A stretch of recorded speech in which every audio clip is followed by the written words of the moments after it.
Good morning, good evening, good night, wherever you're watching this transmission. It is I, Mike Martins, bringing you a very, very special and informative Stock Watch edition here.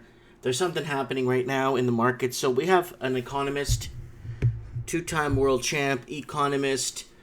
He's our one and only Andrew for our channel. He's our market analyst, and he's out of Sydney. And we will give you an in-depth analysis of what is really happening in the markets and what people should be looking out for and what people should be trending towards when it comes to hedging or protecting themselves against the upcoming perfect storm that we're looking at right now. And it's not looking good on paper. And a lot of volatility happening right now because of the downward pressure in the markets. And I'm gonna have Andrew on right now. Guys, this is very important that we get this message out. It is the 24th of October 2018. Guys, don't forget to tip me in the jar. It's very important. Help keep this transmission going, and I feel kind of rewarded in a way when you guys tip me or super chat me. It really, really, really, really means a lot to me.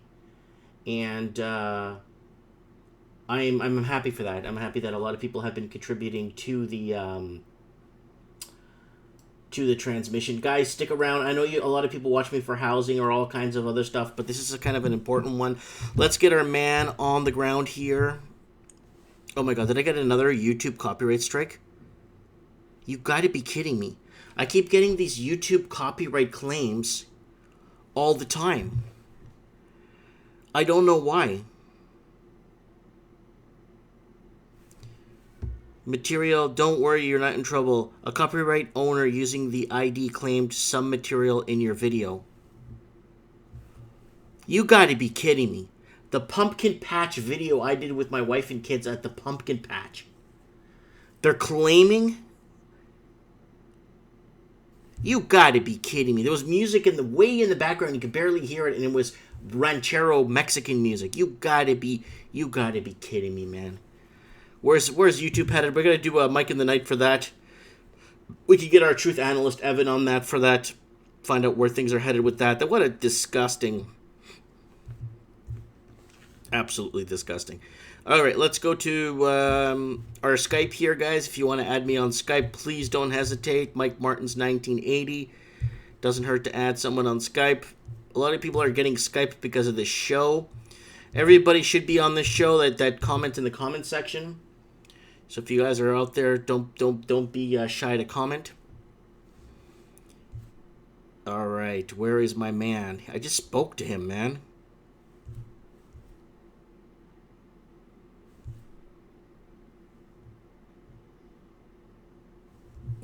Someone's saying...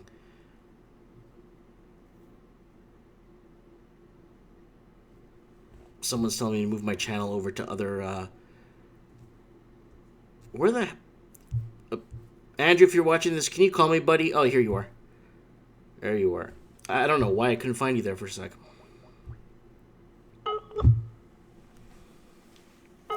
Way out in Sydney, Australia is going to give us...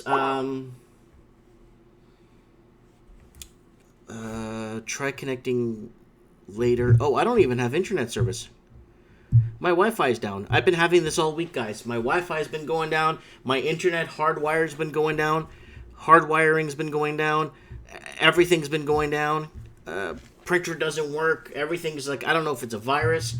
I don't know what's going on. So let me try and get this Wi-Fi working. The Wi-Fi box is 2 feet away from me. So I don't know why it doesn't want to. Here it goes. Hey, how's it going? Good. How are you, Andrew? You're live. Thanks for joining us. And I am live. Yes. I'm very happy that you're on. So I got the link you just sent me like 2 minutes ago. Why it was easy to get 2018 property prices predictions so wrong? And maybe before we jump into the stock crisis, I can't see the whole article because they want me to pay $200. So maybe. Oh, there's a way to get around that. Have you got a Firefox browser? No, I'm using Chrome. Yeah, so if you get Firefox, there's a plugin called I can't remember what it's called, but there's a plugin that you can get, and it gets around the paywall. I got it. I got around the payroll. What I do is I refresh the page and I push the X button before it fully loads. Oh, awesome. Okay, so what's this article? What's going on, buddy? Basically, everyone predicted the prices would keep going up, but at a slower rate. They've goofed when they've looked at the factors that were driving price growth. They thought it was population growth. They thought it was so population growth was the big one. And supply and demand. They also thought that the Royal Commission, which started December last year, wouldn't have an influence, which to me is ridiculous. You also had like a huge amount of interest-only lending that has to get refinanced. You've had US rate rises, all those sorts of things. But the US rate rises were basically priced in once Donald Trump had, once he introduced the tax cuts in the US, it was bound to bring in. We lost you, Andrew. Or he's calling back. Sorry about that. Bound to bring inflation. Mm-hmm. And because everyone was thinking that we're just this really insular nation and we don't really rely on global markets, which is completely wrong. 35% of all credit in housing is in short-term wholesale funding from the US. They didn't really price in the cost of borrowing from overseas at all. Mm-hmm. They basically assumed that the lending standards in Australia were really good because we keep hearing from both the media and the regulators that there's nothing wrong. But yeah, I think that's turned out to be false. Yeah, well, And definitely. so- Well, the lending has been a nightmare, an absolute nightmare. And then now the Royal Commission, once they start sending auditors out to individual branches, I think they're going to find a lot of crap. Yeah, anyone that was paying attention to like the breakdown of where the debt was knew that this had to happen at some point. And the point of saturation was always going to be when people couldn't get loans. That saying, a house is worth whatever people are willing to pay for it, is true, but it's only true in the sense that most people have got a mortgage on their house. Most people don't go in and pay cash. So most people will pay so most people can sell for whatever people are willing to pay, but people can only be willing to pay the most money that the bank is willing to lend them. So eventually it always tends to end back at how healthy the credit supply is or how robust it is. And I think they severely underestimated how poor the credit quality of existing loans was when making their assessments. Okay. I got people in the comment section asking if this is live or it's another fake. Guys, if I run a live stream marathon, guys, it's not fake. It's just a recap on the month or the week. And I have replay all over it, too. It says replay everywhere. So, yeah. So, anyways, we are live with our market analyst from Sydney, Australia, Andrew. And so that's with the housing there. I've been seeing this housing thing for a long time, and the second mortgages and people living off equity. It was disgusting, absolutely disgusting what people did, and it's almost like abusing it. You know what I'm saying? And the banks. Yeah, but part of the problem is that a classic symptom of it is a thing called Afterpay, which was started in Australia and is quickly making its way around the world. It's this buy now, pay later system. Mm-hmm. It's only for consumer expenditure, but it's a symptom of what's happening in other credit markets. Because a lot of people are borrowing on that so that they don't have to use their credit cards, which are already maxed out. Right. So it's just another way of extending a small period of time before basically they're broke. Mm-hmm. But broke. I mean, we're talking broke as in like. Broke as in not living in a house, broke. Yeah, and then having to pay the consequences later. That's a buy now, pay later, pay later scheme. Okay, so what is happening? Could we start off with what's happening in China first before we kick off with the Chinese markets? What is happening in China? Because it looks like if you follow the yellow brick road, it's all leading back to China from what I'm seeing. Yeah. So a lot of the problems have stemmed from the fact that China's really quickly expanded their credit growth in their country. So the only way so you either have credit growth at a slow pace and it's somewhat controlled, or you have it at a really fast pace and the due diligence is not there. Now, the latter is the case in China, and it has been basically since the GFC. Especially since 2012, that's really when their credit market took off. And you would have seen that the equity markets have done the same thing. So again, if you see private debt to GDP grow in a particular country, then you expect their asset markets to start going up in price. Right. That's just an inevitability. Especially if the trend is just a long-term trend and it just keeps going up. When those break, that's when you start having issues. Like if it starts going sideways, once it's been going up for a very, very long period of time, you start getting into the situation that Japan's in, or I'm trying to think of other countries, but yeah. So Spain's a good example of something similar to what happened in China. So if you, for your viewers, if they go on to the Bank for International Settlements database, they have a bunch of these different debt characteristics, and they're really useful for kind of having a good understanding of the long-term view of a particular economy. Mm-hmm. Because you can tell how speculative their economy is based on how much debt they have and the rate at which the debt has grown. Mm-hmm. So, in your opinion, I'll read a bit of the article here. In recent weeks, China's increasingly aggressive trade stance has rattled American market. Just today, which is today's date, the Dow Jones Industrial Average fell as much as 440 points before the opening bell signs that China intends to double down on its recent trade rhetoric. So what does China have in the grand scheme of things to try and patch this problem up? Because I don't think they could fix it. Yeah, they basically are going to have to try and do it.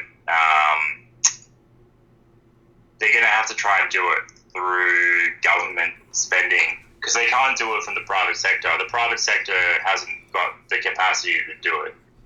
Not anymore. Which is frustrating, really, because it means it's everyone else's problem. A lot of the credit that's floating around in the world right now is basically stemming from China, or has stemmed from China in the last 3 to 4 years, specifically because their equity market crashed in 2015 and people were looking for a place to put their money. Yeah. And that's when they start buying properties overseas. Yeah, exactly. They're just trying to protect the value of whatever they have left. Right. I get that, but... Yeah, sure. Can I ask a question, Andrew? Do you think China is better off backing down against the U.S.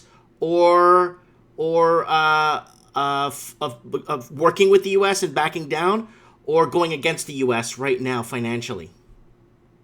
Well, I think it's going to destroy both nations. It's just a question of whether or not one works over the other. The US doesn't have to do as much as what China has to do to prop up its economy, because a lot of the economy in China is it's even more so speculative than what it is in the US. Oh, for sure, yes. Like a lot of the companies, even the listed companies that have come from China that are on the US markets, are basically worthless. Mm-hmm. And if that's the case, in general, then a lot of the valuation that's coming out of whatever people are pricing the GDP of China to be is probably vastly different from what it actually is. Okay. So we could be looking at the GDP is, it could be 10 or 20% different to what they're stating it as. And if it's 10 or 20% different, it means the debt that they're holding at the moment is significantly higher, and they will have to pay it back at a significantly higher rate once it gets marked at its actual value. Well, China right now, in the last couple of days, have lowered its nation's reserve requirement ratio, and they've also I think that they're into the credit market, the end of the credit market. And once you start lowering the reserve ratio, that's you going. Especially because they know that their lending standards have been poor, it's an admission basically that we're at the end of the cycle, and we're trying to do everything we can to stop it from falling under our watch. Mm-hmm. And part of the problem with that is political, in the sense that in China you don't really have an election. You don't really have an election for your leadership, so you don't get to decide who's leading you. And the only reason why people are somewhat okay with that in China is the fact that they've had continued growth. Right. Now, if you don't have a job or you don't have continued growth, then the political incentive to keep someone in there for an extended period of time evaporates. Right. So I would be looking more for civil unrest in China as an indication that what has been said is not so. Right. Exactly. Because So, what about the $109 billion cash injection in the nation's economy in the last 4 days? Do you think that's gonna stimulate it, or maybe plateau the downtrend? Do I think 190 billion is going to make a difference on $37 trillion worth of debt? Yeah. No, it's not gonna. No, I don't. Okay. No. Okay. I'm just saying. They're trying to. And what about? I mean, they're loosening regulations now. Okay. Yeah. And all these phony. I think they're phony corporate mergers and stock buybacks. And trying to rally more foreign investors to invest in China from outside of China. Do you think that could work? Yeah, but I've seen that they're trying to do a dual listing of HSBC in recent days. Yeah, for sure. Yeah. But again, it's a question of whether it's not just a question of whether or not they're going to try and incentivize it. It's a question of whether or not people have the risk appetite to even invest there in the first place. And when you start getting bond yields go up 3%, 4%, 5%, and you have a bunch of corporates that have done corporate note issuance to bolster their share price, and then doing share buybacks with the corporate notes that they've issued, it only becomes a matter of time before these companies don't have that much free cash, and it ends up going back towards debt service rather than going towards investing in emerging market economies. Right. So you could argue that that the cash injection is an incentive, but it's a risk incentive. Like, you could have it's the question of risk, and you don't like betting against risk when something like the VIX is showing you that you shouldn't. So a seasoned institutional investor would be looking at VIX and going, I'm not interested in investing in risk right now. There's enough risk in the US market. I don't need to go somewhere to try and increase my risk appetite. Right. For everyone that's just tuning into us, we got our man Andrew, our market analyst for our channel. Here, he'll be launching his own channel, hopefully, maybe before the end of this year or next year, based out of Sydney, Australia, giving us a recap. So we kicked off China and how it's rippled. The Chinese dragon has rippled through. Now, let me ask you something. The downturn that you're seeing now basically started in China in 2015. And I think there was a little bit of a blow-off at the end of the market between 2015 and between mid to late 2015 and late 2017, early 2018. You basically haven't made money being in the market this year. If you're just investing in something like the S&P 500 and you just bought the index in January, you would be pretty close to break even right now. You wouldn't have made money. You wouldn't have lost much money. Yeah. So that's significantly different to last year, where you would have made 50% by owning the index. Okay. So let me ask you something, Andrew. Now let's step outside of China for a second. Now the Western world. Now let's start off with Australia, because that's where you're at right now. How has it affected Australia in the last week and a half? What are you seeing? Australia just had the Wentworth by-election, which is the old Prime Minister got ousted by his own party. I think it was 5 or 6 weeks ago. Right, we talked about that, yeah. And they lost the government that's in power lost that seat. So that's never. I don't think it's the largest swing that there's ever been against the government in history. I think it was a 20% swing or something like that. They lost it by. So they had a 17% margin. They lost it with a swing of 20%. So for that to happen, it's like one of their. I think it was their fourth safest seat in Australia, and they lost it. Okay. So for anyone that understands politics in Australia, they would know that when you get a swing of that margin, you basically don't expect to win the next election at all. Because the chances of it happening are, the percentage chance of winning an election when you've just lost your safest seat is very, very low, or one of your safest seats is very low. Mm-hmm. Now, the opposition in Australia has talked about removing negative gearing. They've talked about things like dividend imputation. They've also talked about removing the capital gains tax discount on investment properties that have been owned for a certain period of time. There's a whole bunch of tax and discounts and things like that have been talked about in the Australian market. So I think there was a lot of investor fear because the vote was on the same day as the auction clearances, or the auctions that typically occur on the weekend. So we had the lowest auction clearance rate last weekend. I think it was worse than what it was during the middle of the GFC. Wow. So, yeah. So it's pretty bad. So all things considered. The dollar's getting crushed, the Australian dollar. But you got a non-trinsic dollar that's taken over the world. The reserve, obviously, the U.S. is the world reserve currency, but its dollar lost 98% of its power, or 98% of its intrinsic value, right?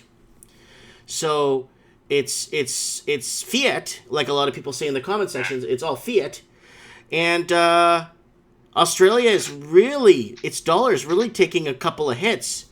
Have you?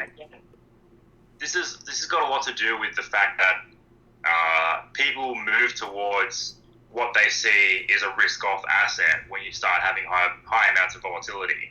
Like, it's the flight to safety. It's basically the musical chairs of financial markets. Right. If you see that volatility has gone from 12 to 40, you don't want to be in a risk asset, which is China or Australia by extension. Australia exports 36% of the world's coal, and we export half of the world's iron ore. So, if you're long construction.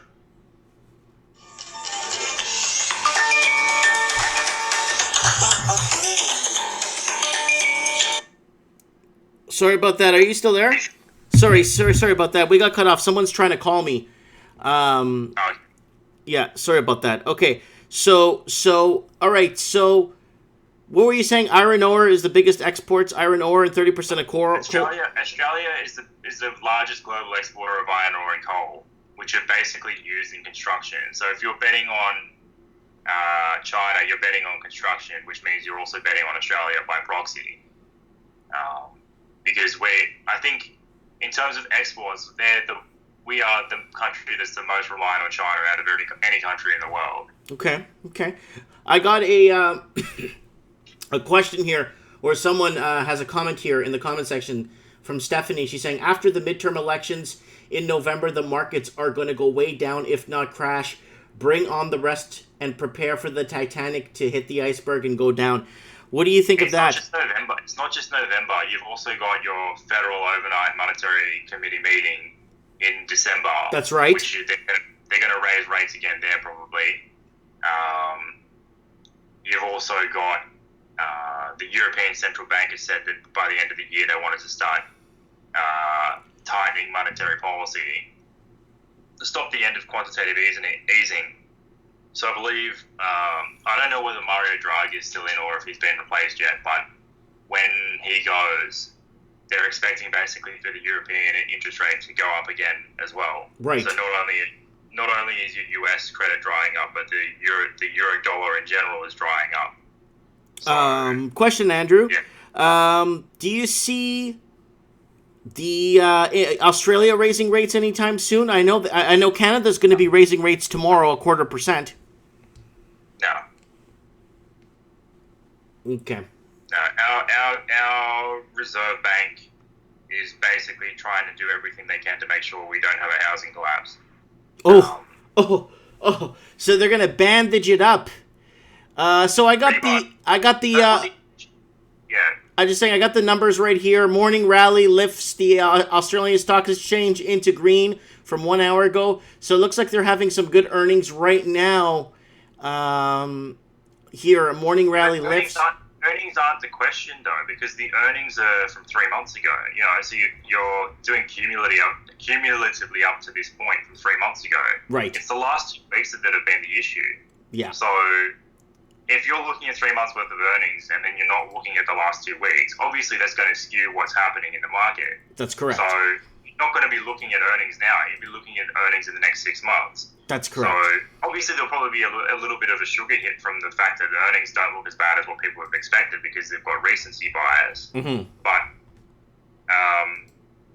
you don't expect earnings to be as good as what they have been previously in the next 6-9 months because they're not going to be. Question. This is a good one. I'm going to ask you this one. How can we make this market crash work for us, Andrew? If there's any tips, nothing specific because we do not give any financial advice, but how can we make this market crash work for the oddball that's on the side, that's got a bit of money? Like, what could they do? So it depends on how much money you have. You obviously want to be away from risk assets, so you'd probably be looking at moving towards something which is seen to be safe. I'm not saying necessarily that it's going to be, but the two safest currencies in a financial crisis are typically the US dollar and the Japanese yen. Especially with countries around the world that have all got similar interest rates. If you had a couple of countries that had high interest rates and they were cutting, then you'd expect the US dollar to go up against it.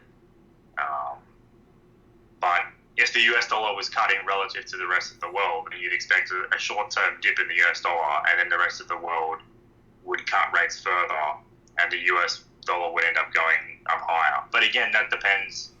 It depends on how long it lasts for and how close these countries come to insolvency.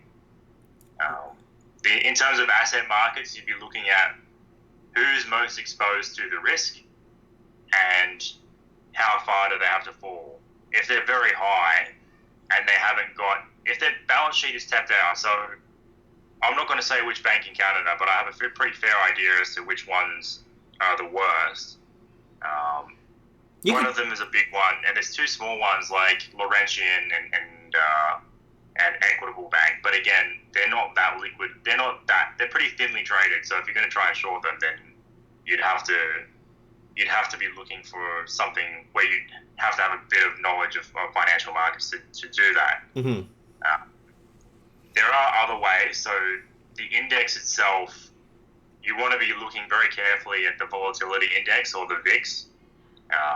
But you generally can get your cues from the US VIX alone because the rest of the world is getting its cues from their markets because a lot of the money that's in there is just flowing between the US market and everywhere else. So if the credit supply gets affected, which it's going to by volatility, then everywhere else kind of is a day lagged. Whereas like the Toronto market, the TSX is on at the same time. So you'd expect if one market's being affected, that would flow on. Right. And versa. Well, Toronto, it wouldn't be a two-directional thing. The Toronto market could go up and the US would be going down. But if the US market could be going up while Toronto's going down. Whereas if the US market's going down, Toronto's probably going to be going down as well. Right. Okay. I got a lot of people in the comments saying buy gold and silver. Do you gold and silver to me is good to hedge against inflation? They're good for inflation. They're inflation hedges. But if you look at the Bank for International Settlements, look both at inflation and at private debt. Countries that have got really high private debt typically go into deflation if they're going to have a recession. They don't go into inflation unless the private debt drops and then starts going back up again. So I don't necessarily buy that gold will perform well. It might be good for when the market does tank and people expect it to be short-term inflation. So that would be like a really short-term thing. So you'd be in and out of that very quickly. Mm-hmm. But it wouldn't necessarily be something that you'd look at long-term, if that makes sense. So it's kind of like the market looks like it's weeks away from crashing, so you'd buy it, and then once it does crash, you'd sell into the market at that point in time. Right. Okay. But you wouldn't hold it for like 3 years, sort of thing, unless you can stack gold and silver. I don't mind people having physical gold and silver, but if you're going to try and trade the equity instruments, it's not. I don't think you're going to get as much advantage out of it as what you think you're going to. Yeah. Okay. So we have an astrologist, Stephanie, here in the comments section, and I like to have her on the show sometime. So if she wants to add me to Skype, Mike Martin's 1980, we could do a whole astrology show on that. And she's saying the astrology confirms it. It would be like 1989, but worse. The housing market is going to take on a nosedive by next year. Early January, the interest rates will be going up again, per the Feds. Yeah, I agree with that. It's in the stars, isn't it? I'm not someone to buy into astrology necessarily, but like people are going to have their own ways of determining whether things are going to happen. I like to use cold hard data to do mine, but it does match up with what she's been saying. Yeah, I think Canada is probably going to raise after the US. So if the US raises in December, Canada will probably raise in January or February. Okay. Or they might even do it in the same month. I don't know. The other one that's worth looking at is the Hong Kong. If you're looking at equity markets or the direction of interest rates, Hong Kong has basically tracked the US for I don't know how many years. It's basically been since '95. Almost every single rate decision the US has made, Hong Kong has mirrored. Which, you're expecting that because almost all the credit that goes into Hong Kong or was going into Hong Kong used to come out of the euro dollar market. But I think increasingly a lot of the money that's going in there is actually coming from the yuan. Okay. I'll pull it up and see whether or not it's still the case. If it's still backed.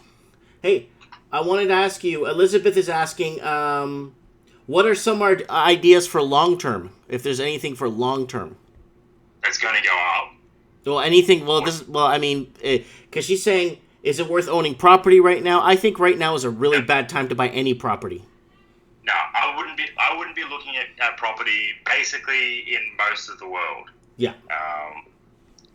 There probably are places that are bucking the trend, but if you're looking for something that's like not really going to take that much time to figure it out, I probably wouldn't be long property. In fact, I've been looking at the real estate investment trusts, so the REITs, and those look ripe for a fall, especially on Aussie and Canadian markets. Like they're very close to all-time highs, and you're starting to see interest rate rise after interest rate rise, and that's never good for something that's a debt instrument. Debt instruments don't do well in rate rises; they just never do. Okay. So that's basically been my mindset. Like I've been looking at, there's a few companies like Dexus, Goodman. These are all Australian companies. Obviously, I'll go through Canadian ones later when I've done a bit more digging. But they all are at 10-year highs, sort of thing.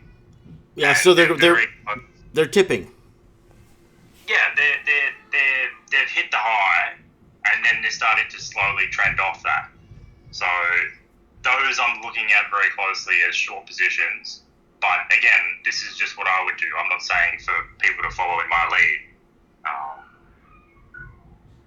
So the companies you'd be looking at, if you have a REIT index, which Australia does, we have the Oz 200 REIT index, A-REIT. Right. I'll send you a link to that now. Sure. Just message me in the messenger here in the whatchamacallit.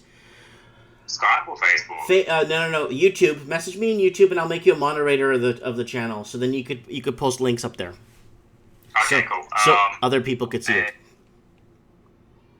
So just say hi right now, and then I'll just make you a moderator right now, and then I'll. Yes. Okay, so the thing is called an ASX A-REIT index. So it's very close to its 10-year high. I think it peaked in like 2016, but it's been trading sideways basically since then.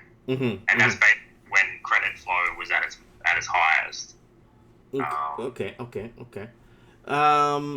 So now let's shift over to America the Great. Now let's talk about like a little bit with we're back to mid-July levels now. The stock market. Do you see it plateauing, or do you see more decline coming?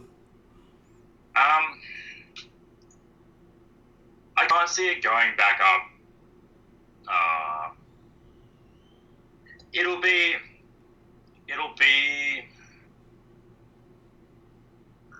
Yeah. So the big difference between the end of last year and now is that the index has just been very thinly traded.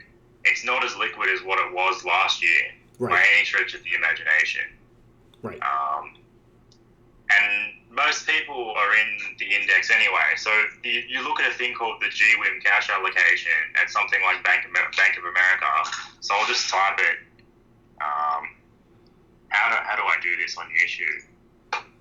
You know where it says where messages where you said, "Hey Mike, I'm here." Just message. Yeah, I'm fine. Just message me on there, and I'll make you a moderator. And then when I make you a moderator, you could just paste links in the comment section of the live stream. All right. Yeah. So I'll put the link in there, but basically there's a few indices. You can use the VIX index, and I'll pull that up now so that everyone can go and have a look. Mm-hmm. When this VIX index is spiked up, you then inevitably end up with this really, it's almost a 1-for-1. So when the VIX spikes up, you get a really quick drop in equity valuation. Right. So I've just posted the VIX index there. Yeah, we're going to open it right now. So people following us at home could open this themselves too. There it is right there. You'll see on that that there was a big spike. Okay, so you want to go on to, so that's got S&P. So on the top left corner, it should show you VIX, or you can go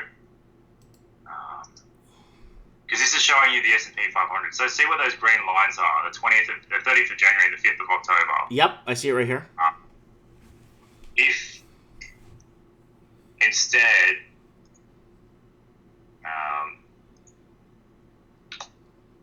if you go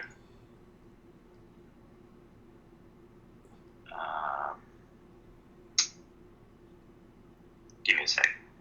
Yeah, take your time. So guys, it should show you. Okay, here. So if you go here, just have a look at the day when you started seeing that that the price, the VIX was starting to spike up a little bit. Yeah. Because just hide it. So if you go on the VIX that I've just posted in the URL, so I'll post that's the S&P 500. Mm-hmm. And I got the VIX right here, guys. The VIX is the most recent link that I've posted up there. If you have a look at that, and you look at when it's starting to spike up, there's a slightly early warning signal. So if you go full featured chart, it should show you. So at the top right corner, see where it says full featured chart? Mm-hmm. You scroll up a little bit. Okay. Full VIX. I don't. Just scroll up. So there's a link that you can see if you so on the right, Mm-hmm. on your right. So it says full featured on the right side of your page. Follow Wix or no? No. It's like just on top of the chart. So get down a little bit. Oh, full feature chart. Here we go. Yeah, that's it. Yeah. So here we go, guys. This is a crash course. So if you go on here, again, no thanks. So if you scroll out, Mm-hmm. just scroll out on the page. So like on the mouse, just scroll out. It's just a page. It won't let me scroll it down or up. Now you can the little the roll thing that you have in the middle of your mouse. Oh, you want me to zoom it in? Scroll that down. If you scroll that down, it'll just zoom out. Yeah, so you like that. So you're zooming in now. So you want me to zoom out? Yeah, zoom out. Okay, zooming it out, people. Here we go. So the other way. Go back the other way. So if you're zooming in here. Yeah. Yeah. Perfect. So you can see how it's spiked up quite significantly in February, right? Yeah, I see it there. There's a pattern called a falling wedge. Mm-hmm. A chart pattern. And if you were to draw the falling wedge chart pattern on there, it gives you almost to the date when the VIX is about to spike up. So you'll see, I think it's like the 5th of October is rough. So if you draw a vertical line, so if you go on the left-hand side of this chart, yeah, see where there's like a line. It's the second from this on your left. Oh, on my left, yeah, line. Your left. Yeah. A trend line, yeah. So if you click on that and then go on the right, so see how there's like an arrow pointing out. Mm-hmm. So so go on the second spike. So not the first one, but the second one. No, not that one. The second spike after the big one. So yeah, I see it right there, right here. Yeah. So you can see. So if you just draw a straight line basically down towards the corner from there, and you just follow the tops of that, you're waiting for it to break above that line. Okay. I can send you a screenshot of what mine looks like so that you know what to draw. Okay. Okay. So I'm looking at it now. So guys, this is a crash course for people. So this is.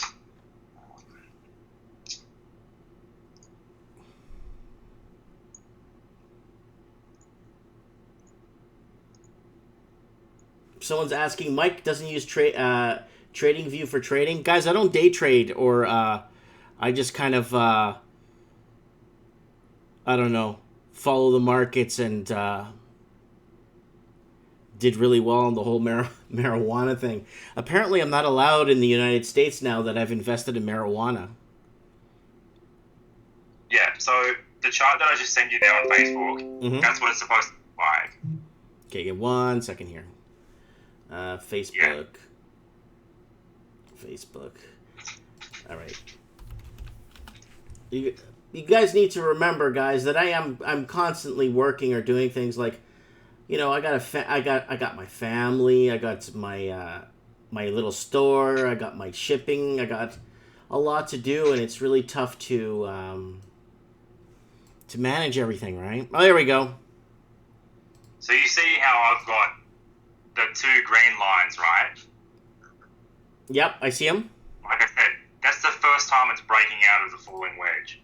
And when you see that happen, it's a pretty good indication that the US is going to have a fairly decent size backward movement on its indexes or indices. So you'd expect the S&P 500 to lose a large percent of what it had gained in that year. So if you match them up, the first day it breaks out was the 30th of January, and then the second time was the 4th of October, and that's basically like a week before the US markets fell over, both times. Wow.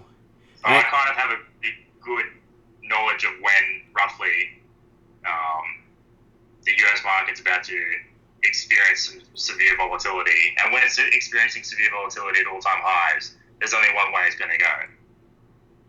Right. Wow. Yeah. I'm watching So this. This looks.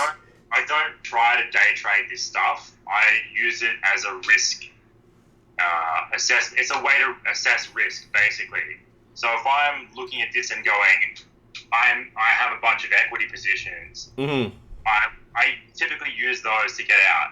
So if I want to get out, then it's a pretty good. Or if I'm thinking, should I be in this market or shouldn't I be? Mm-hmm. And all of a sudden I see the VIX pop up. The choice is made for me, basically, because if I stay in the market, I'm going to get hammered. Right, of course. Well, that's a really absolutely. Like a lot of people are saying that day trading is risky business, and I completely agree with that. You've got to. There's a lot to it beyond just picking a stock you think is going to go up, or looking at news announcements, or any of that kind of stuff, because a lot of it boils down to who can get in and out of the market fast enough. And if there's no liquidity, then it's going to be the big boys that are attached up to the market that can make 1,000 trades a second, rather than some retail trader that's waiting for their broker to be able to let them make a trade. Yeah. I got an article here. It seems pretty interesting, and it's obviously discussing what we're talking about, and it's pretty decent headline. It says, the secret weapon that's kept stocks afloat for the past decade is vanishing, and it's leaving the market vulnerable to the next big crash. Yeah. So what are they saying in this article? I'm going to tell you right now. Throughout the nearly decade-long bull market, stocks have rallied on a secret weapon of sorts to keep chugging their higher flowing periods of weakness. One Wall Street expert warns that this ace in the hole is getting less effective, and it breaks down what's causing the shift. Then it says, if the secret weapon does ultimately end up vanishing, it could send stocks plummeting. So it goes into the article. I'm going to leave a link for everyone to read it, guys. I'm going to leave a link for everybody here. And it looks like a pretty well-written article. So there's the link right there, guys, if you guys want to read it and follow along here. And for the past decade, the Federal Reserve has had the stock markets back. If equities experience a sharp downturn, the central bank could be relied upon to ease monetary conditions. That rightened the ship, and markets sailed higher. There's no coincidence that the stock and bull market became the longest on record amid these conditions. That's because investors have been fully aware of this dynamic the whole time. It's imploded them to add positions during tough times, and it served as a secret weapon of sorts. They have created a fun nickname for it. It's called Fed Put. But what if the Fed Put vanished? To Vincent Delarue, a macro strategist, it's scary to prospect one that could send U.S. stock crashing. It's rational for investors to buy every dip in the U.S. stock market and cut losses on non-U.S. markets as soon as the going gets tough, he wrote in a client note. However, U.S. stocks lose their extraordinary appeal the moment that investors question the Fed Put. Yeah. So the Fed Put is basically liquidity. Right. Right? So if you're questioning liquidity in the market, then you are questioning whether or not you're going to be able to sell into the market, and the Fed is going to buy whatever you sell. Right. And that's there's a little section here, and since a sustained Treasury rally is needed for investors to get back into equities, since the associated decline in yields makes stocks more attractive by comparison, the premium of the U.S. equities over the international counterparts was depleted. Yeah. So to me, if I see something like VIX being persistently low for a really long period of time, then if I'm not in the market already, I'm waiting for the time when that breaks because there's going to be a very quick move and I can get options very cheaply to bet against the market. Right. We were talking about this before we made this phone call about this. Yeah. So. Yeah. Basically, all I see it as, like, I'm not trying to trade against the market. The only time I trade against the market is when I'm getting a bunch of signs that saying that I should. Right. If everything's pointing towards it, all the indications are pointing. Yeah. What indications are that, Andrew? Polish it up on us. Polish up with this indicator. So what people should be looking for when they want to bet against the market? So you'll see a bunch of them. So the spikes in volatility will become closer and closer and closer. In terms of like material spikes. So if it's above 30, say it goes above 30, or say it goes above 40 even, and it goes above 40 twice in a year, that's a pretty good sign that you should be not in the market, or at least that you should be looking. If the market isn't at the bottom already, then you should be looking for it to go down. If it's at the bottom already, then you should be looking for a bunch of buying opportunities because the volatility is not going to stay at 40. It'll stay somewhere. It usually stays somewhere between 10 and 25. Right. Okay. And what else could we add to this transmission here? So, what kind of advice can you give? Not financial advice, but what should people do should they hold? What should they do? Should they reposition their positions? It depends. If they're already in the market, I probably would be selling a bunch. It depends. It depends. Like, it depends how long you've been in the market. It depends how much cash you have in the market and how much of the cash that you have in the market has been from gains that you've made in the market. Mm-hmm. So if most of your gains have come from being in the market, I would be taking my profits now. Okay. Because you have too many global headwinds. Like rate rises and high private debt don't go well together. Right. They just never do. In fact, I'm going to link the Bank for International Settlements database that I'm pulling all this information from, so that people can actually have a look at it themselves. Mm-hmm. So the credit to so you want to look at F2.1 and then pick your country on this table that I'm linking now. Mm-hmm. So if you go on that link, it'll say, it turns up and says total credit to non-financial sector core debt, credit to the private non-financial sector. So you want to look at that one, mm-hmm. and then click on the most recent of whatever country. So you can click on Australia, it says 197.7. You look at Canada, it's 213.7. Where are you getting that link right now? Well, show me where you click on. So so you click on 2.1 where it says percentage of GDP. So it's in the middle of the page. It'll say total credit. Yeah. And then you just click on the percentage of GDP underneath that. Okay, so it starts with Argentina. It's alphabetical. It goes all the way down. Yeah, that's it. So all those countries, you'll just click on the most recent, on the rightmost of the page. Will tell you where they're up to at the moment. Okay. So if you want to look at it doesn't matter which country you pick, like whatever you want to look at. If you want to look at Australia. Mm-hmm. But it will then show you the trend as well. So not only are you getting the most recent data, you're getting the whole history of their database. Okay. So just click on one, and then pick out what you want to look at, because it'll tell you, you see roughly when their markets have. So it's best I look at all. I typically look at all because that tells you when asset markets are probably going to fall over or nearabouts. Because when you start seeing private debt fall over, that's when debt is being paid down at a faster rate than people are borrowing. So you'd expect asset markets in that situation to start going backwards. So Okay, I'm seeing that here. Guys, save that link on your desktop. That one that Andrew just posted, and this is a very good indicator that gives you, man, it just breaks everything down by country, and it's, Yeah.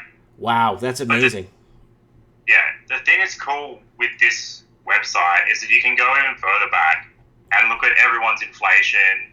You can look at their property price index. It's got a bunch of them on all different countries. Mm-hmm. So I really like looking at consumer prices changes over 1 year, which is this table that I'm just going to put up now. So I'm looking at household debt. Oh my God! Look at Australia. Holy crap! Household debt is massive in Australia. We're the second highest. Yeah. Whoa. Yeah. The only people that are higher than us is Switzerland in this database. Okay, because I'm seeing Norway's pretty up there. Netherlands is pretty much up there. Denmark is up there. Switzerland's highest. Man, Canada's right there too. It's at 99.4. Yeah. So your house prices come from household debt. It's when I hear people say, "Oh, yeah, but it's nothing to do with debt." Go and have a look at the actual data and tell me there's nothing to do with it. Because every country that's got a housing bubble has also got very high household debt. Mm-hmm. It's it's very obvious. Yeah. Well, It's yeah. a great reason. So I don't know why more people don't know about it. But yeah, it's. This is phenomenal, guys. This is a good seminar for you guys today. Stefan, So I use my long-term view comes from the debt characteristics from the Bank for International Settlements, and my short-term view comes from the VIX. So I kind of try and combine them to look at, is my long-term view lining up with my short-term view? And if they're not, then I'm trying to figure out whether or not there's a reason that they're not lining up. So there'd be countries like Mexico doesn't have much debt, Vietnam doesn't have much debt, Indonesia doesn't have very much debt. I was just looking at Mexico. It's only at 16.3% in Q1 of 2018. Yeah, nothing. It's very low. But if they don't have debt, why are they so? Well, I wouldn't say Mexico is definitely Mexico has its pockets of problems, but I've been to Mexico many times, and it has the infrastructure. It has. But they don't have asset bubbles, so it means that they haven't lent as much money. Mm-hmm. So there's people that are enriched by having large amounts of debt, but it's generally people that own financial assets, right? Mm-hmm. So you would find that there's more wealth equality in a place like Mexico than what there would be in a place like Switzerland or Australia or Canada, which sounds wrong. It sounds like it wouldn't be right. But go and look at the everyday person's experience. Because the United States of America right now is pushing 77.3 points in Q1 of 2018. It is somewhat manageable. It's the type of recession you're looking for. Mm-hmm. So if you see a country that's got low amounts of debt, low amounts of household debt, low amounts of private debt, but their country's collapsing like Argentina, you'd then look at their balance of trade. Mm-hmm. Right? Because the balance of trade is going to determine whether they're importing inflation or whether they've got other issues like currency inflation or a lack of productivity, which is causing really high inflation. So, like, Argentina is probably going to collapse, but it's going to collapse, and then once it does collapse, you'll see that there'll be a bunch of growth out of it, and it'll be a really great place to have invested eventually. I don't know when that's going to occur, but it'll be somewhere down the line if they have productive infrastructure. You know what, Andrew? Next time we have you on the show, I would like, if it's okay with you, I would like to break down the U.S. debt clock piece by piece, because I look at the U.S. debt clock and sometimes I get lost looking at some of the numbers, and a lot of it is green, a lot of it is red. Maybe we could take a show and actually break down the U.S. debt clock, and there's about 47 different subcategories in there, and maybe explaining it, we could explain it and educate all of us on how to follow it, because I think that's a really good indicator too, because it's live, and it also they have one that has the world debt clock. Now, Andrew, please, I know you follow. I know we're friends on Facebook, but I posted something on Facebook that the world was, I don't know how many $1 trillion in debt, right? Yeah. The entire planet. And I posted, and this got a lot of I don't know, a lot of discussion on my Facebook page. And I said, whatever, the world's at, I don't know how many $1 trillion in debt, right? And then I said, who do we owe the money to? The Decepticons. Yeah. So who do we owe the money to? Is it the Decepticons? So a lot of it has come from interest on assets like housing and interbank trades that have gone wrong that we've ended up having to pay for because politicians have not legislated to cancel the debts, rather than so a lot of the debt that exists is to financial institutions, but it's only because it's only to creditors of financial institutions that we owe the debt. But if the debt was cancelled, like, the only people that would be affected by it are the creditors to financial institutions. That's where most of it is anyway. Okay, that's good to know. I try to look at not just, so a debt clock is in nominal. So when you'll be looking at the rate.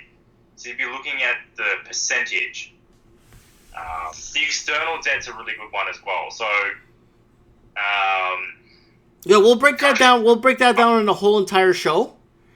And if you want, we'll actually break this down properly and take. That's actually a link. Is that live? That's a live link. Yes, sir. I'll leave it in the bottom here for you guys to see, guys, in the comments, so you guys can see the live link here of the world debt clock. And next show, we can get Andrew on when he's got some free time, because I know he's very busy. But when he does have some downtime, we could break down a country like maybe the United States, or maybe we could break down two countries, because we're looking at the number one indebted country, which is which is the United States of America, followed by China, which is only 2 trillion in debt, where the U.S. is 21 trillion in debt. Why does China fall into second? Private debt. If you go back to the Bank for International Settlements and look at China's private debt to GDP, right? It's like, if their GDP is 11 trillion, their debt is like 22 trillion in the private sector. So you're looking just at national debt is not telling you the whole picture. Okay. Yeah. Oh no, but once you click on the country, it actually opens this big thing here. Here it goes. Ready, guys? So, guys, Andrew's gonna break this down for us on another show, where we actually break down and actually understand where all this is going and what is being fed and what is funneling through what, and what is transferring from where, and where corporate assets are moving into, and what is happening with. Wow. So that's what it looks like there when you look at the big picture right here. Yeah. So this is a good thing, a good. I'll leave a link below here to the entire U.S. debt clock here for other people here to follow us. And what we'll do, like I said, I want to do a show kind of explaining this, because a lot of people bring this up in a lot of chats and forums and discussions. And I think a lot of people are looking at this, they're not really reading the big picture. And a lot of people don't understand what they're looking at here. Yeah. It looks scary. It does. It really does. Just a bunch of numbers. Yeah. So if we actually take the time and actually break this down and actually find out what's funneling through what, and what state debt is paying off what unfunded liabilities, and what Social Security is being collected, and how much that could cover the. You know what I'm saying? I mean, I'm just kind of throwing crap out there, but I'm just saying, you know. So looking at Treasury securities and kind of break down each box into understanding, because a lot of people bring this up in discussion, but a lot of people, I think, they just don't understand, you know. So like they don't know the nuances between private debt, public debt, household debt, trade balances, all those sorts of things. Which is, you need to know that if you're going to make a statement about it. Right, and there's a lot of people making statements, and again, Andrew, it is social media, and everybody knows everything on social media, right? Yeah. I even have people correcting my spelling all the time on social media. Yeah. No one's an idiot on social media. That's the problem. Yeah. We don't realize when they're wrong because everyone else is wrong a lot of the time anyway. Mm-hmm. And there's not really reasoned debate or research or anything like that goes into it. It's just, here's one opinion, here's the next opinion. We're just going to throw a bunch of them together. Mm-hmm. Mm-hmm. Yeah. Mm-hmm. Yeah, and that's what it is. It all gets rolled up into a big snowball of poop, and and there's no one there to clean up the mess. Everybody just unfriends each other when things hit the fan. Yeah. Back in the day, you just couldn't unfriend a friend. Back in the day. Yeah. So. But you had to talk through issues. Mm-hmm. Mm-hmm. Anyways, Andrew, we're getting into our first into an hour here, and I wanted this to be a 30-minute transmission.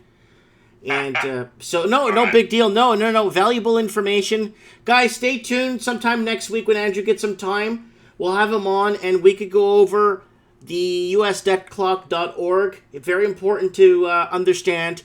I think we could start with this, and then we can start going into more analytics once we understand where every country's positioned in a way. Then maybe we could jump into a little bit of more analytics and underlying things that people should look out for when investing, and proper procedures when proper seasonal procedures. Maybe we could discuss too, different times and different quarters that usually are supposedly doing well, like the housing market. Andrew, it is spring in Australia. How is the seasonal spring sales going there?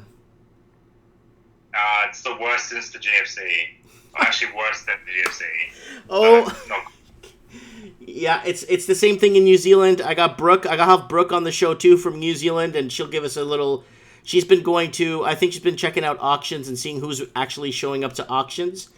So yeah, we got to find out what's going on there in New Zealand too. But yeah. So Andrew, brother, it's always an absolute pleasure, guys. This is Andrew, guys. Our market analyst based out of Sydney, Australia. I appreciate you taking the time to talking to us and taking the time to give us an insight on what you think is going to happen. And usually what you think is going to happen usually happens 93% of the time, which is a really good ratio. So, cheers. Yeah, thank you, brother. So that was Andrew. Really knowledgeable of this stuff. So guys, I'm gonna zone out. I'm gonna go crash. Next week, guys, sometime if he's got some time, or the week after, just stay tuned. We will go over this together, and we will be breaking down where and what countries are in really dire straits, and what countries are really have potential to grow. Because what I'm looking at here, it looks like Brazil. Brazil looks like it's doing good because its national debt's lower than their GDP, domestic product. So, and it's Anthony from downtown Detroit. How's it going? Good. How are you, man? Oh, good. Still hanging in Detroit, getting really slow here in the market. Yeah, that's where we're at. And I just wanted to add, because, I'm also an Argentina expert, living there and things, and Santiago, Chile. So, Yep. it hit close to home when that guy talked about that. And I just wanted to throw this in there at the last minute. The G20 meetings in Buenos Aires, and I find this completely fascinating, the way that the Argentine economy is being pushed to a total collapse, and all the G20 leaders are headed there to convene there. And in the best example of a Western economic collapse, whereas in Toronto, people will lose, their housing value. In Argentina, it's like the loss of social order. Really. So yeah, you see, it's a different. Yeah.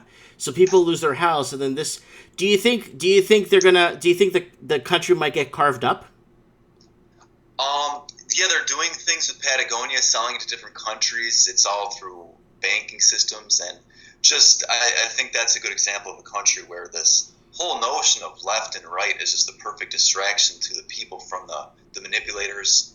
When you look at just they have no sovereignty is the thing. They didn't have it with the last lady, don't have it with the current man in charge and his team of bankers. So that's something to watch at the G20. And then the other thing, I talked to you about shorting the market about a month ago. Yep. And I'm still short, not necessarily covering and not over leveraged, but there's a lot of things that look top heavy in the U.S. because when I look at the events in Argentina, these are things that usually correspond with bear markets in the U.S. And I'm sure the guy from, I think, New Zealand that just called in? From Sydney. Okay.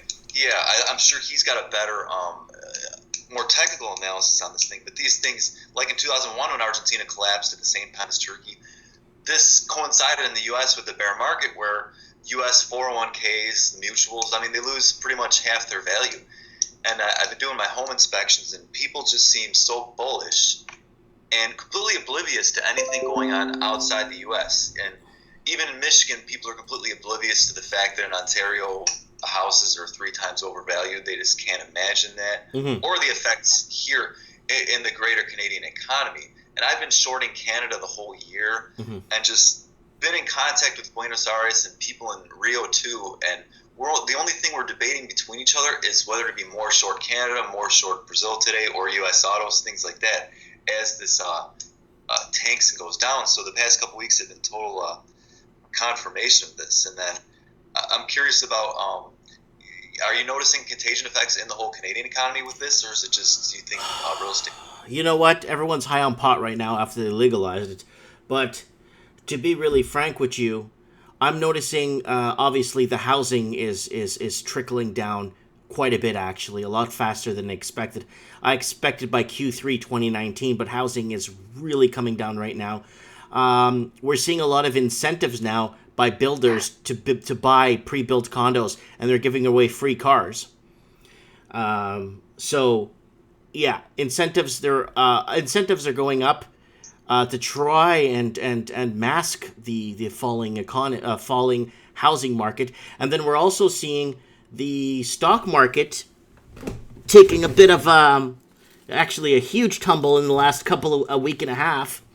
So our TSX has been down, and the price of gas has been spiking everywhere, and we're also having a problem with the price of food. Man, it's been out of control, man. I went grocery shopping today, and the price of food and basic commodities is just out of control, and we're gonna get a shortage. So they're calling for a shortage in the province of British Columbia, a shortage of natural gas, that we need to preserve our national gas because there's not enough to go around this winter. Yeah, closing schools. I saw that, heard on the radio. Yeah. So it's not looking good. It's looking very grim here. And I think our GDP is all propped up. There's no tangible you know what our problem is from day one is since this new government, they're not giving incentives for new companies to come in and expand. They're not doing that, and they haven't given. Right. And I'm sorry, back to the U.S. Like the new government here, it wasn't about expansion of jobs and things. It just seems like it was insider buying and buying up their stock shares with the tax cut in January. That was a lot of fraud. Mm-hmm. Back to you. Yeah, and it was just buybacks, tons of buybacks, and a lot of different, very poorly packaged deals. I don't know. And especially horrible lending practices. It's almost like 2007, 2008 crash never happened in the U.S. because of the poor lending standards that they resorted back to. Just disgusting. In Canada or the U.S.? Both. Canada's horrible. Yeah. Canada's like now in Australia too. Now they have that governing party, the governing establishment, the RBA. Oh, no, that's the Royal Bank of Australia. The Royal Commission that came in, basically almost as these like heavy hitting underwriters, basically that are looking at the whole and auditing the whole grand scheme of things. Man, there's a lot of crap on the books, and now with the interest only mortgages that have to be converted to be on regular payments, a lot of people can't even afford anything, and it's getting to a point where you're going to see a lot of people living in their cars in Australia. Oh yeah, and then my parents, in the real estate industry also. They took a January trip to Australia to meet cousins there in Sydney, Australia, and the attitude in Australia from north to south to, ethnically anyone, the traditional Australians and also the new Chinese ones, the attitude there was completely about fear of missing out. Everyone, and my cousins there that are a little bit younger that are looking into first homes, no one could fathom the idea that anything would ever get cheaper. It was all about how are we ever going to afford a home? Mm-hmm. And that was in January, and that's reversed as well as so many things. Oh, it's been reversing. People are not going to auctions anymore. You don't have anybody lining up and remember, I don't know if you remember some of the articles I read. This house sold 300,000 over asking, or 400,000 over asking. That's crazy, man. Oh yeah. And then just in Canada, I mean, it seems like the government is kind of chaotic too, because it has no credibility, and also in Argentina they have no credibility too. Maybe a 20% approval rating to do anything, whether it was NAFTA, whether it was USMCA. I mean, there was just pure chaos from both conservative and liberal side on how this would be good for business for anyone. Right. Well, we'll have a show together too. We'll put a show together. We'll deal with we'll tackle some of the bigger grand scheme of things, and we could tie in a few countries together. We'll definitely have a show today. You know what I'm saying? Yeah, maybe before that G20 in Buenos Aires. Yeah, we could cover that too. What is that happening right now as we're speaking? Oh, it's like November 20th, right? Oh. That's supposedly when it happened. Hopefully they have good martial law in place to keep everything policed so everyone's safe. But we'll see. Yeah, maybe we'll cover that together. Maybe we'll go over everything and maybe see if we get anybody with boots on the ground in Argentina that's out there that could report to us. Okay, that's a good idea. If we know somebody, I know more people in Brazil than Argentina, but I mean, there's always ways, right? Absolutely. Yeah. All right. Well, I appreciate you calling in. Yeah, guys, he's an appraiser in downtown Detroit. Yep, suburban Detroit, and in Detroit, the biggest fraud is actually downtown because of people like paid $500K to live by the stadiums and stuff, and I think that's coming down. But yeah, we'll talk about that another time. Yeah, sure. If you want to get some raw footage and send it to me, we could put it up on the channel too. If you have a YouTube channel or you barely use a YouTube channel, you can just upload some raw footage and we could play it here on my end so people could see what you're talking about too. Okay, yeah, I'll be careful, not to speculate too much, but yeah, you could just you don't have to talk on the video either. Just show us stuff and then we could analyze it. All right. Yeah. Thanks for taking the call as always. Yeah. No problem, Ants. I'll talk to you soon. Bye. So that was my man Antonio down in downtown Detroit. Guys, don't forget to tune in tomorrow to Trends in the Housing Market. We're going to go over different trends in different parts of the English-speaking world. It's all the same. Everything's going down. But let's look at what's happening when it comes to all this mess. And who's going to clean up this mess? It's the middle class. Steve's a plumber in the house. Anyways, guys, signing off. Mike Martins. Don't forget to join me tomorrow for Trends in the Housing Market. And this was your stock crash update on what's happening and where to look at and what parts of the market you want to flirt with, if you want to put it that way. Thanks for watching, guys. And don't forget to the subscribe button and share this out there. And don't forget to tip me in the tip jar. It really helps out the transmission, and I feel rewarded for doing this. Thanks, guys, so much.